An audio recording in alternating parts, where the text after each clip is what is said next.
So I'm going to start off by taking you through a very artistic rendition of what my setup looks like, because it's a lot easier to see laid out like this than the clumped together mess that it is on the wall in the garage. So you can see here the tap water comes in on the left. The first thing it's connected to is the inlet of my dual TDS meter to monitor what TDS I'm getting coming in. One of the changes I would probably make to this is I would move that to after the second stage filter and before the RO membrane, so I can see what's going into the actual RO filter. So anyway, as it's currently set up, that comes into the first stage. It goes through the first stage, which is a sediment filter, into the second stage, which is a carbon filter. It goes out of that second stage through a pressure gauge, because it's important to keep the right pressure going through your RODI membrane or RO membrane. And then on the bottom of this, you can see in red is the wastewater, which goes through this strange looking contraption. The bottom section here is the pressure regulator, so that it keeps a certain amount of pressure in the water. It restricts the flow through it. And then above that you see a bypass valve. So the bypass valve allows you to open that up to full flow before and after you're running your RODI water, just to flush through the membrane itself. Then the yellow on my drawing is RO water, so this has gone through the RO membrane, but it hasn't gone through the deionizing resin yet. So it then goes into my first deionizing resin chamber, from there into the second one, and then at that point is where you see my output TDS meter. That will monitor to make sure I'm at 0 TDS on my output. That is then connected to a float valve, which will shut off once my 100-litre water butt is full. So that's what it looks like on paper, nice and easy to follow. If we look at it in reality, you can see that my garden hose is connected here. It then goes from my garden hose up over the conservatory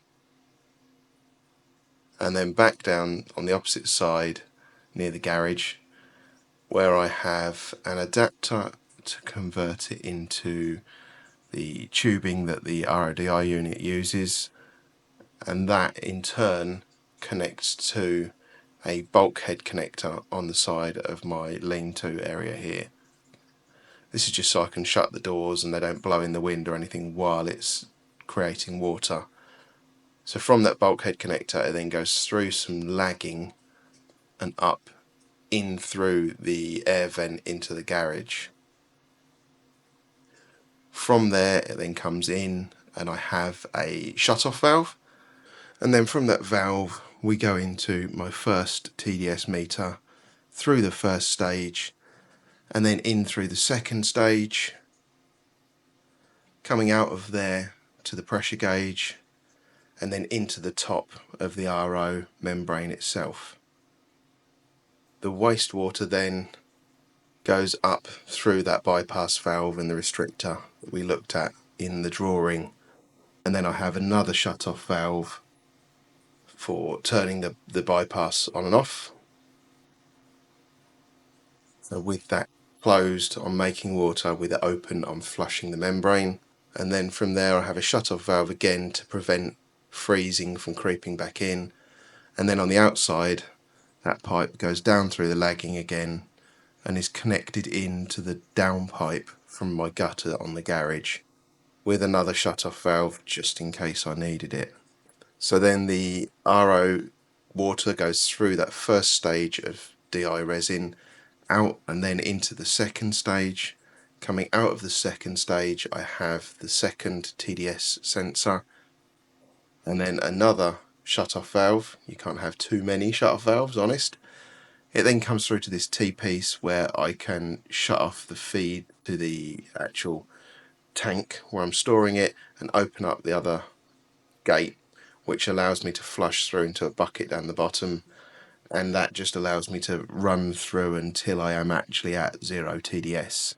Doesn't normally take very long, but it is good to give it a flush through, and then I can shut that valve, open the other one, and the water goes into the top. There's then this float valve in my water butt that once the water level reaches the right height, it lifts up and stops the flow. One improvement I could make here is to have an automatic shut off to turn the incoming off as well, so I'm not wasting it. And then at the bottom I have the blocks that the water butt came with, but I actually had to make a separate stand for that so I can fit a 25 litre container underneath the tap. So the upgrades I've made to this has been adding the dual TDS meter, adding the pressure gauge there, and then adding all of these shut valves everywhere so I can isolate all different parts of the system, as well as the bulkhead connectors and everything that you saw on the outside, just to keep it tidy and allow me to shut all the doors and not have them blowing in the wind while it's making water for me. So hopefully you've found this content useful. If you have, it'd be great if you could drop me a like. Thank you very much for watching to the end. And if you feel like I've earned it, maybe even subscribe and hit that bell icon, and share with other people. If you've got any questions or comments about the video today, please drop them down in the comments below. I do really enjoy interacting with everyone in these videos, and I'll see you in another video really soon.